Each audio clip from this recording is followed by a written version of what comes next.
Semua presiden berpotensi melakukan apapun yang dilakukan Jokowi, tapi tidak ada yang cukup nekat untuk seperti Jokowi. Kan itu persoalannya, kan begitu. Nah, Jokowi harus kita akui adalah seorang ahli pencitraan yang udah level dewa. Ditambah dengan kenekatannya membangun sana sini tanpa memperhitungkan kemampuan negara maupun kemampuan BUMN. Saat ini apa yang terjadi? BUMN-nya karya semua mau modar, semua BUMN karya itu sudah mau mati karena dipaksa untuk ngutang terus sampai dia hancur, ya, sampai betul-betul hancur. APBN-nya didorong sedemikian rupa sehingga hutang kita mencapai jumlah seperti itu. Pak SBY kalah. Pak SBY dulu pakai ilmunya Bill Clinton, ya. Kalau Jokowi udah pakai ilmunya Obama dan lebih lagi, ya. Jokowi berhasil menghipnotis anak bangsa ini, termasuk PDI Perjuangan, yang mencitrakan dia sebagai anak wong biasa yang lahir di pinggir kali lalu menapaki tangga politik secara baik dengan mentalitas yang baik. Kan itu kita tertipu semua. Tetapi itu terjadi hanya 5 tahun. Dia bersyukur karena apa? Dia lahir pada saat handphone mulai ada kamera. Betul nggak? Karena itulah yang kemudian membuatnya cepat viral ketika semua orang bisa berselfie dengan yang namanya Jokowi, which is nggak mungkin pada zaman presiden-presiden sebelumnya. Ya, yang kedua, Jokowi lahir, ini dosa Pak SBY ini, pada saat presiden punya pesawat kepresidenan, jadi dia bisa bebas tiap hari luntang-lantung dari satu pasar ke pasar lain untuk mencitrakan dirinya sebagai seorang presiden yang sangat merakyat. Walaupun kalau Anda ikut sebenarnya sama dia, saya cuma sekali, setengah jalan saya tinggalin. Ketika membagi-bagi kaos itu, saya nggak tega, Pak, saya tinggalin. Itu kayak bagi-bagi apa gitu. Ada satu foto yang saya dapat dari web, itu foto perempuan-perempuan Belanda melempar remah-remah beras kepada orang-orang Indonesia. Otaknya Jokowi persis seperti itu. Nah, sebenarnya Om Begawan kasihan ini sama Pak Prabowo ini. Nah, gimana nggak kasihan? Dia kayaknya sendirian aja tuh pasang badan itu, menjelaskan banyak program pemerintahan yang banyak diperbincangkan rakyat dan semuanya kebutuhan rakyat itu. Neng diperbincangkannya itu selalu negatif. Lalu dia terus pasang badan terus untuk melawan kenegatifannya tadi. Nah, meski Ketua Umum Gerindra itu gak aktif di medsos, mungkin ya orang sempat lah Pak Prabowo itu main medsos itu. Tapi dia kan dilapori sama petinggi-petinggi Gerindra bila rakyat itu resah dan gelisah, pesimis dengan masa depan Indonesia ini. Apalagi kalau teringat dengan kata-kata Pak Prabowo bahwa Indonesia tahun 2030 bubar lah, ini semakin takut tuh. Di mana Republik Indonesia sudah dinyatakan tidak ada lagi tahun 2030. Kita ini bubar. Semakin takut dengan masa depan Indonesia ini. Nah, mungkin Kompolres gentian penasaran nih. Nah, menurut Om Begawan, pas dikumpulkan di rumah pribadinya Pak Prabowo itu, kira-kira ngobrolin apa ya? Tapi kalau menyimak apa yang disampaikan Presiden, Ketua Umum Golkar, sama Ketua Harian Gerindra, ada yang ditutup-tutupi kelihatannya itu. Nah, pemilik kucing bernama Bobby, Pak Prabowo ini membahas hal yang umum terkait isu-isu yang menghangat saat ini. Ngakunya sih ngomongin libur Nataru, Natal dan Tahun Baru. Masa bahas liburan Nataru sampai 2 jam itu. Dan dilakukan tertutup. Wah, Nataru itu kan sesuatu yang terbuka aja, semua masyarakat pengen tahu, pengen mengerti, dan itu tidak ada yang dirahasiakan lah.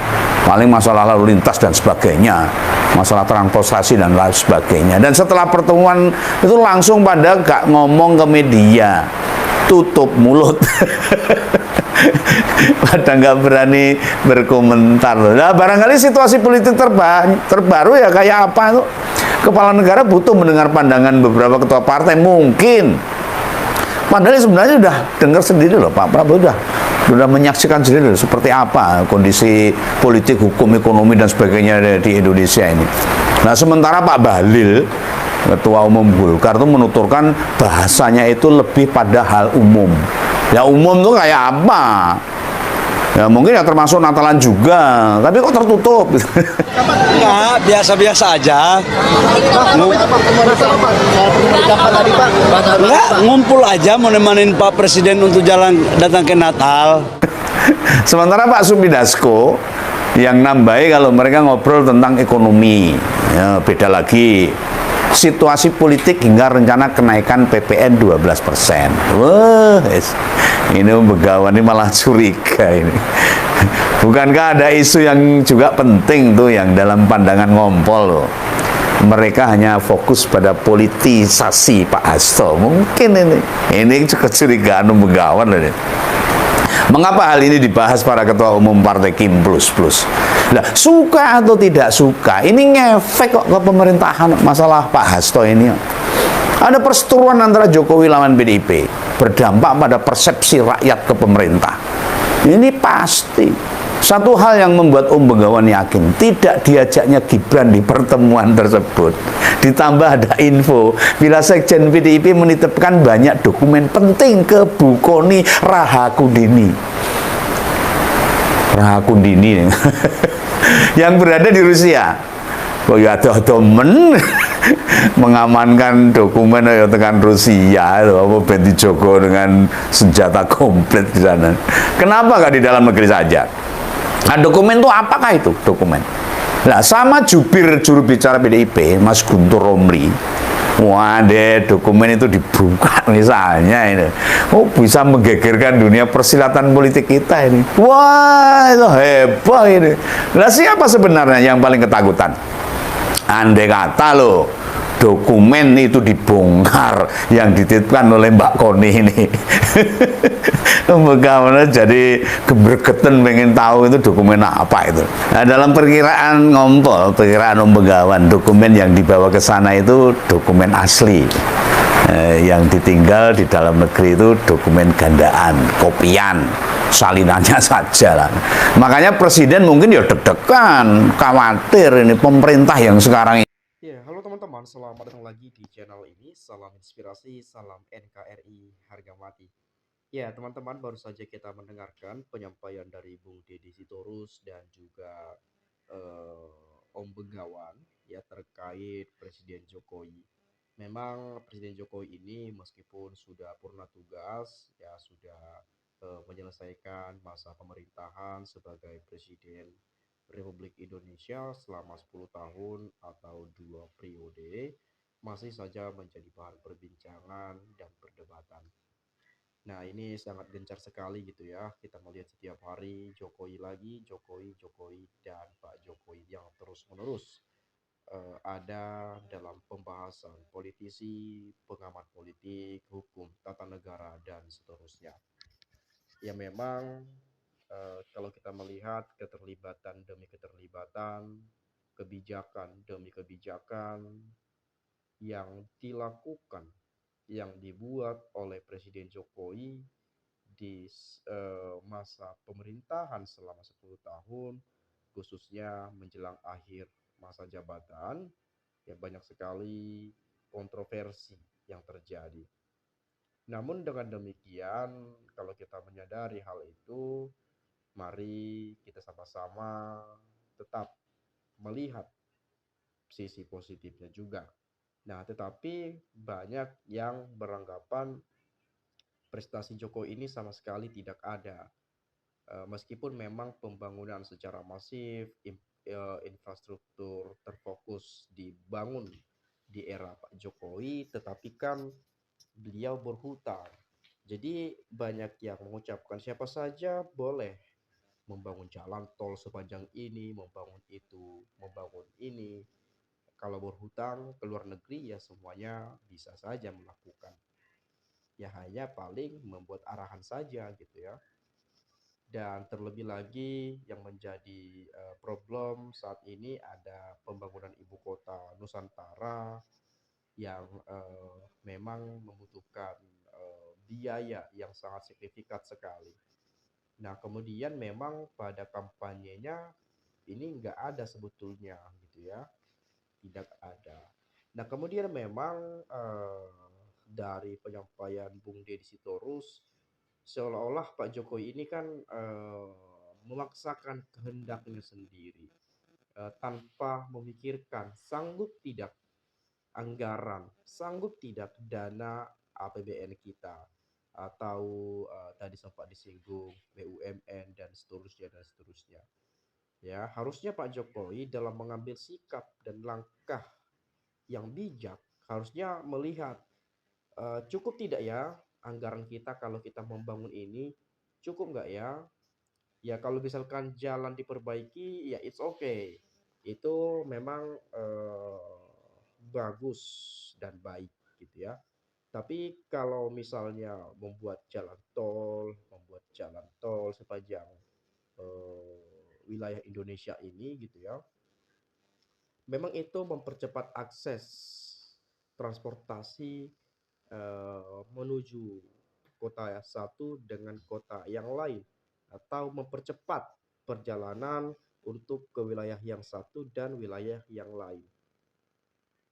Tetapi kalau kita melihat apakah semua orang menggunakan itu ya belum tentu juga gitu ya. Dan mungkin itu jalan tol itu hanya dipakai oleh mereka-mereka yang punya uang, yang punya mobil gitu ya. Motor kan nggak ada tuh ke situ. Dan ini yang menjadi problemnya. Membangun jalan tol sekian ribu kilometer tanpa memikirkan anggarannya bagaimana, nanti membayar hutangnya seperti apa, dan seterusnya dan seterusnya. Jadi ini memang warisan hutang terbanyak sepanjang sejarah ya. Ini hutangnya sangat luar biasa gitu ya. 8.000 triliun kalau nggak salah dan kemudian kalau ditotalkan semuanya gitu sampai 12.000 triliun rupiah itu pernah saya dengar dan saya baca di media sosial. Nah, terkait hal ini saya coba melihat seperti apa sudut pandang dari masyarakat Indonesia terkait persoalan ini. Bagaimana pendapat dari teman-teman kita yang melek terkait politik, yang menonton video ini, saya akan baca dan saya akan coba mengulas kepada teman-teman semua.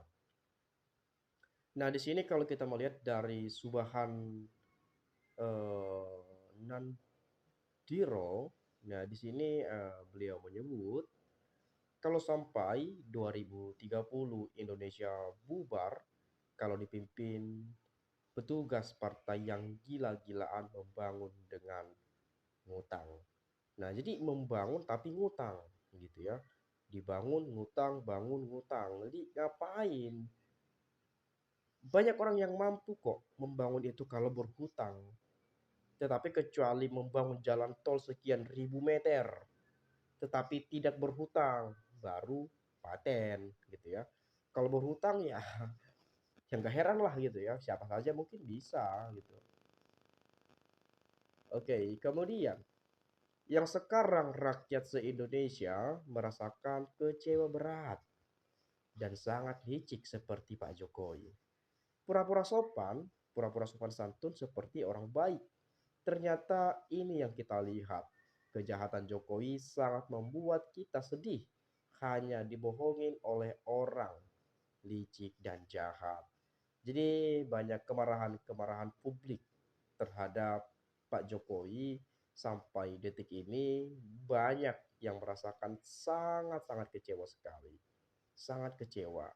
Memang kalau kita melihat perjalanan dari seorang Pak Jokowi yang menata karirnya sejak jadi wali kota, ya, sejak menjadi gubernur di Jakarta, jadi presiden 2 periode, ya beliau ini diusung dari PDIP dan dimenangkan oleh PDIP. Tetapi menjelang masa jabatan malah berkhianat terhadap partai yang telah membesarkan karir politiknya dan juga anak-anaknya, menantunya, Gibran sebagai wali kota di Solo, ada Bobi jadi wali kota Medan, dan seterusnya dan seterusnya. Jadi sangat sayang sekali sebetulnya ya, pengkhianatan itu secara terbuka dilakukan oleh Jokowi. Kadangkala kalau kita mendengarkan Pak Jokowi ini mengatakan, saya akan korbankan reputasi politik saya untuk kepentingan rakyat dan seterusnya. Saya akan cawe-cawe demi bangsa. Saya akan kampanye demi negara. Ini memang sebetulnya demi negara, demi bangsa, atau demi anak atau keluarga. Nah, ini kan sesuatu hal yang mungkin dipandang berbeda gitu ya. Kalau cawe-cawe untuk bangsa dan negara kan masih banyak yang lebih cocok. Masih banyak yang lebih layak daripada Gibran. Nah, kurang lebih seperti itulah. Tapi memang sudah berlangsung teman-teman ya. Kita nggak terlalu bahas sampai jauh gitu ya. Nah, kemudian saya coba lihat dari Bernard. Halo Jokowi dan pendukungnya, jangan nyerah. Publikasikanlah semua prestasi Jokowi dalam pemberantasan korupsi selama berkuasa 10 tahun. Pengkhianat konstitusi sebaiknya ditinggal saja. Sebagian besar rakyat Indonesia setuju sekali kalau Jokowi diadili dan keputusannya dihukum gantung. Kalau tidak, negara akan hancur seperti apa yang dikatakan Presiden Prabowo Subianto. Nah, jadi memang sebetulnya ada dua sisi, ada positif, ada negatifnya. Ya, namanya juga pemimpin gitu ya, ada baiknya, ada buruknya, kadang-kala silaf juga, hilaf dan lain-lainnya. Tetapi memang pada kesempatan ini karena sebagai pejabat pada saat itu ya, nama juga manusia gitu ya, pada pasti tertuju pada kejanggalan-kejanggalan yang pernah terjadi. Nah, komentar terakhir dari Asep Dian. Jokotak jago ngeprank dan untuk menundukkannya dengan cara semua petinggi institusi, khususnya KPK, TNI, Polri harus diganti sebagai para petinggi tersebut. Jokotak yang menetapkan posisinya dengan demikian, maka para pejabat tinggi tersebut wajib diganti oleh orang-orang yang memiliki kapasitas cerdas, jujur dan adil, dan berani. Dengan demikian, Jokotak tidak akan memiliki power lagi, sehingga sangat mudah untuk diproses dengan kroni-kroninya. Salam cerdas. Pak Jokowi, presiden yang sangat dicintai rakyat, sudah purna tugas pun masih dicintai rakyat. Kalian para pembenci Pak Jokowi adalah manusia-manusia yang punya hati tapi mata tertutup. Nggak punya iman, kalau punya iman nggak rakus segala cara ditabrak. Apakah itu yang beriman? Nah, ini banyak sekali ya. Mungkin teman-teman ada pendapat yang serupa ataupun pandangan yang berbeda. Nanti boleh silakanlah sampaikan di komentar ini ya. Itu saja mungkin teman-teman, sekali lagi saya ucapkan salam inspirasi, salam NKRI, harga mati.